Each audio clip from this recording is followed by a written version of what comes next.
we are laying the path and giving a push to the economy to maintain the growth momentum. And for that growth momentum or sustained economic growth, which we want to ensure, primarily we are looking at building the ecosystem with structural reforms which will go on. Reforms have been carried out. We are continuing to do the reform activities, so it will continue with an aim to make sure that we create enough environment for improving productivity and making sure employment is generated. Also, technology, 21st century, this century is completely driven by technology. So we will ensure that technology is brought in to benefit the common man, to make sure common man benefits in the sense of ease of doing living, or for his businesses to prosper, or for farmers for greater productivity, or better logistics, whatever. So technology for benefiting every common man. And above all, with all this, inclusive development. Sabka Saath, Sabka Vikas, and that is why you heard me bringing in schemes which have good allocations for bringing better health facilities, creating a cadre of people, not cadre in that sense, but a bulk of people who can come in as health workers, paramedics, and so on. And also making sure we are able to provide dignified opportunities for Divyangjan. Mental health has also received a lot of attention. So these are the side for Vikasit Bharat and making sure Sabka Vikas hoega. But the idea is the advantage and the momentum that we gained since after COVID by increasing public capital expenditure will continue. We've announced that 12.2 lakh crores are coming through public expenditure this time. It is 4.4% of the GDP. I'd like you all to please notice that, which is the highest, at least in the last 10 years. It could even be highest if you were to take data earlier. No increment in capital expenditure, sustained fashion, has happened ever before. This one marking 4.4% of the GDP. Then what are the kind of things which will happen through it? You will have dedicated freight corridors. I've named Dankuni in the east, Surat in the west. Then I've also highlighted that 20 new national waterways, not national highways, national waterways are being planned. And again there, those are going to pass through some of the critical mineral areas. Orissa, where the mineral-rich state, you have the waterways taking it to the port, and the two ports have been identified, Paradip and Dhamra. Similarly, we are also making sure that the coastal cargo movements will be enabled through a cargo route, so that through the coastal area we are able to cut down on cost of movement of goods.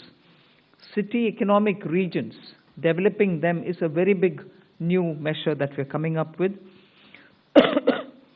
And for that, an allocation of 5,000 crore per city economic region. Imagine the amount, 5,000 crores in 5 years, 1,000 crore per year per city is being given, and the emphasis is going to be largely on tier 2, tier 3 cities. And then talking of infrastructure further, with the capital expenditure coming with the big number, you're having also the high-speed rail corridors. 7 of them announced. The destinations are clear, so that they become the bridge for all these economical robust centers. So those are for making sure that the infrastructure and the capital expenditure are getting tied up, and the country benefits from the ripple effects that these can bring in. The 7 strategic and frontier sectors in which we've highlighted that will increase productivity and also have new investments come in and give emphasis for India's own brand on those things is on the biopharma sector. I think that's going to be a big change in the way in which we are looking at giving capacity for those who are able to research, who are able to undertake research and development. So 10,000 crore initiative again over 5 years for domestic biologics and biosimilar production. This is a clear message and backed with enough substance, that India's lead in the pharmaceutical sector should be kept intact, but at the same time bring in newer ways of helping the pharma sector, and also because it has an impact on human health. Semiconductor mission had two major announcements that will improve the India stack and also the IP related matters. Electronic components manufacturing scheme for 40,000 crores is a major encouragement for electronics to become self-sufficient. We have also announced establishing rare earth corridors so that India can face and be able to meet its own requirements with its materials. So once we identify and are able to explore these minerals and process them, make them available for us, our dependency on external sources for bringing in the rare earths will be lesser. And we've identified the states where we want to establish this rare earth corridors. They are going to be in Orissa, Kerala, Andhra Pradesh, and Tamil Nadu. So these are very important developments, and they are going to have multiple decadal impact on the Indian economy. Our dependence on magnets and rare earths will be brought down. 3 dedicated chemical parks, again for reducing our import dependence. High-tech tool rooms for research, that will be set up in 2 locations. Very important thing is about the construction equipment being imported. That could be for building tunnels or metros or high energy and also heavy duty equipments which we are relying on imports. We want to manufacture them in India, and that is why I said, how does it affect a common man? It affects because firefighters today have novel, new, big ticket and small, very small firefighting tools and weapons or equipment. We don't have them in this country. That's why if there is a fire accident in some very congested area, our equipments are not able to reach those points. Whereas there are equipments which today are produced abroad, which can navigate those small corridors and go save people's lives.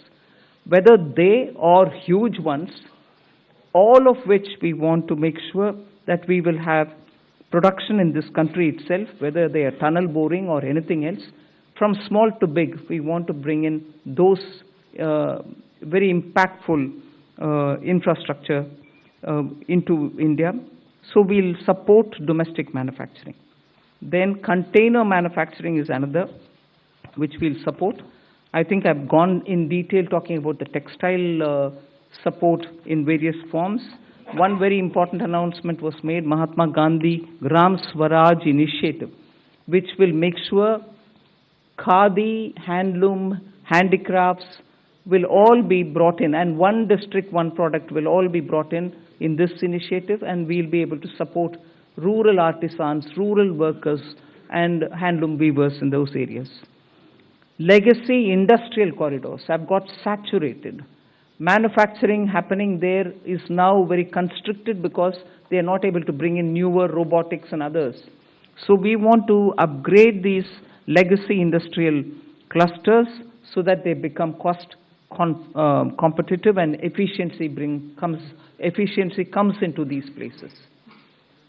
Even more important is the champion MSMEs, small and medium industries, entrepreneurs, MSMEs, who are going to be given all the supports, and 3-pronged approach is being taken up there. We are giving equity support, we are giving also liquidity support, above all professional support for them, so that MSMEs, the equity support is supported by a 10,000 crore SME fund, growth fund.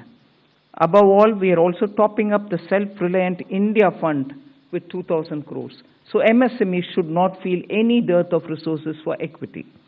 Similarly, they shouldn't feel any difficulty for liquidity in their hands, because the TREADS platform will now be treated almost as a backed up, security backed up instrument with which they'll be able to discount